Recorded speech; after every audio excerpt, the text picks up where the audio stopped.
الحمد للہ رب العالمین والصلاة والسلام علی رسولہ الکریم اما بعد فاعوذ باللہ من الشیطان الرجیم بسم اللہ الرحمن الرحیم والمطلقات یتربصن بأنفسهن ثلاثة قروء ولا يحل لهن أن يكتمن ما خلق الله في أرحامهن إن كن يؤمن بالله واليوم الآخر وبعولتهن أحق بردهن في ذلك إن أرادوا إصلاحا ولهن مثل الذي عليهن بالمعروف وللرجال عليهن درجة والله عزيز حكيم صدق اللہ العظیم۔ واجب الاحترام سامعین، السلام علیکم ورحمۃ اللہ وبرکاتہ۔ سورہ البقرہ کی 228 نمبر آیت تلاوت کرنے کی سعادت حاصل ہوئی ہے۔ اس آیت کا ترجمہ یوں ہے: اور طلاق دی ہوئی عورتیں روکے رکھیں اپنے آپ کو 3 حیضوں تک، اور جائز نہیں ان کے لیے کہ چھپائیں جو پیدا کیا ہے اللہ تعالیٰ نے ان کے رحموں میں، اگر وہ ایمان رکھتی ہوں اللہ پر اور روز آخرت پر، اور ان کے خاوند زیادہ حقدار ہیں ان کو لوٹانے کے اس مدت میں اگر وہ ارادہ کر لیں اصلاح کا۔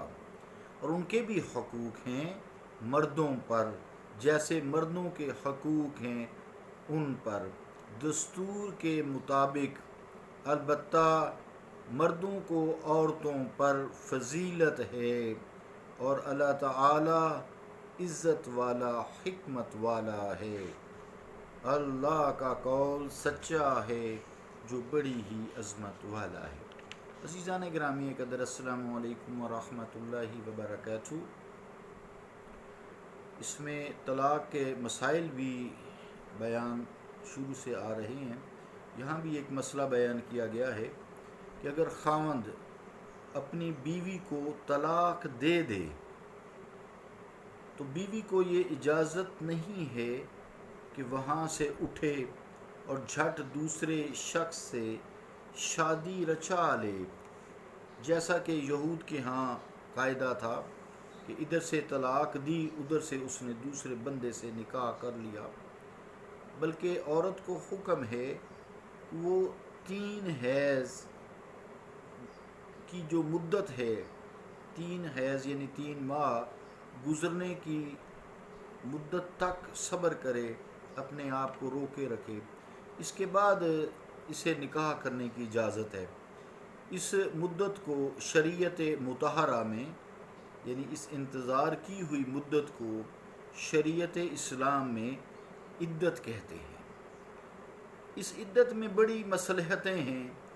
اس مدت میں خاوند چاہے تو رجوع بھی کر سکتا ہے کہ میرا فیصلہ غلط تھا، میں نے غلط فیصلہ کیا ہے، لیکن اس میں شرط یہ ہے کہ اس نے تیسری بار طلاق نہ دی ہو۔ دوسرے یہ کہ اس عرصہ میں اگر عورت حاملہ ہے تو بھی پتہ چل جاتا ہے، اس کے حیض رک جاتے ہیں کہ وہ حاملہ ہے۔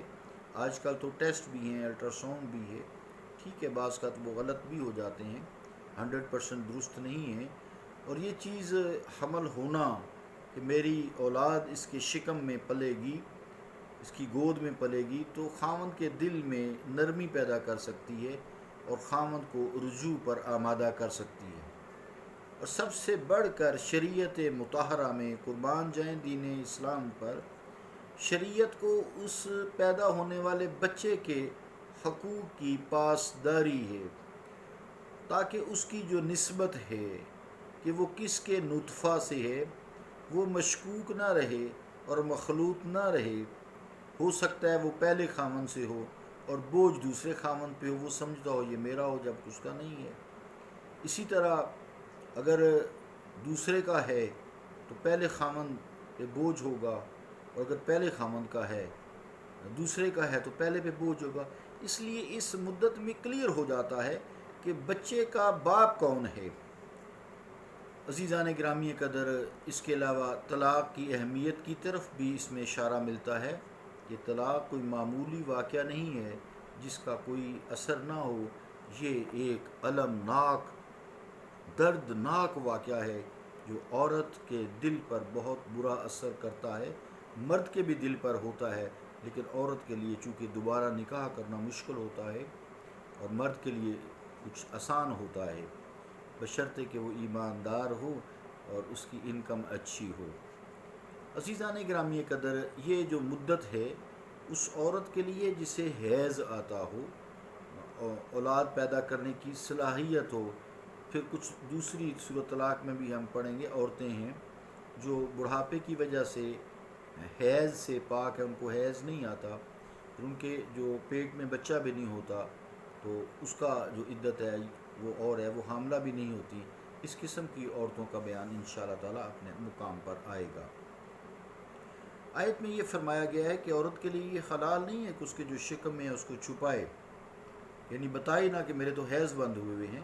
عورت پر ضروری ہے کہ وہ اپنی صحیح اندرونی کیفیت بتا دے کہ آیا کہ وہ حمل سے ہے یا حمل سے نہیں ہے، تاکہ جو عدت کے فوائد ہیں اس پر مرتب ہو سکیں۔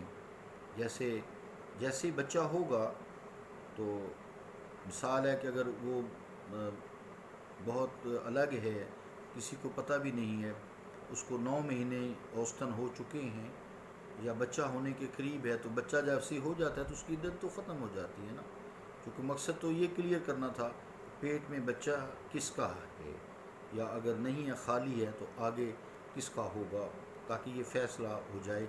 اللہ تعالیٰ ہمیں دین کو سمجھنے کی جو ہے وہ قوت عطا فرمائے اور دین کی سمجھ عطا فرمائے۔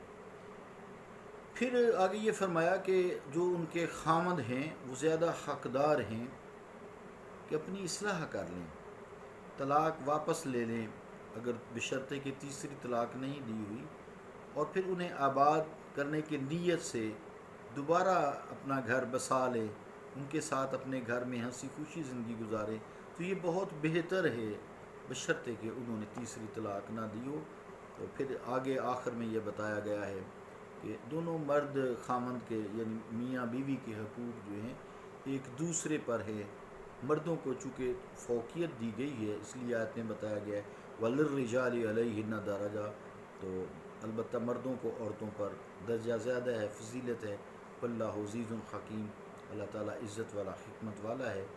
سورہ بقرہ ہی میں فرمایا گیا ہے، نہیں غالباً یہ سورہ نساء ہے، الرجال قوامون علی النساء، الرجال قوامون علی النساء بما فضل اللہ بعضهم علی بعض وبما انفقوا من اموالہم، کہ جو مرد ہیں ان کو عورتوں پر قوی کیا گیا ہے، قوامون ہیں، بھاری ہیں، زیادہ درجے والے ہیں۔ کیوں؟ اس لیے کہ بعض کو بعض پر فضیلت ہے، اور دوسری یہ کہ اپنے مال سے کمائی سے فضیلت کی ایک یہ بھی وجہ ہے کہ وہ عورتوں پر خرچ کرتے ہیں، اسی لیے ان عورتوں کے گھر زیادہ برباد ہوتے ہیں جو خود کماتی ہیں، اس کا مقام ہے گھر ہے، تو وہ پھر کہتی ہیں مجھے تو اس کی کمائی کی ضرورت نہیں ہے، میں اس کی کیوں مانوں۔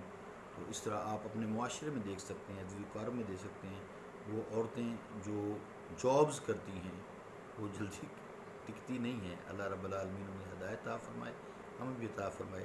اصل مقام عورت کا گھر ہی ہے، یہی رسول کریم صلی اللہ تعالیٰ علیہ وآلہ وسلم نے بتایا ہے، اور اس کے ساتھ کچھ اجازت بھی ہے۔ عورت پہ جہاد نہیں ہے، عورت پہ مسجد نہیں ہے، جمعہ نہیں ہے، عورت پہ عیدین نہیں ہے، بہت ساری عورتوں کو سہولتیں بھی دی ہوئی ہیں۔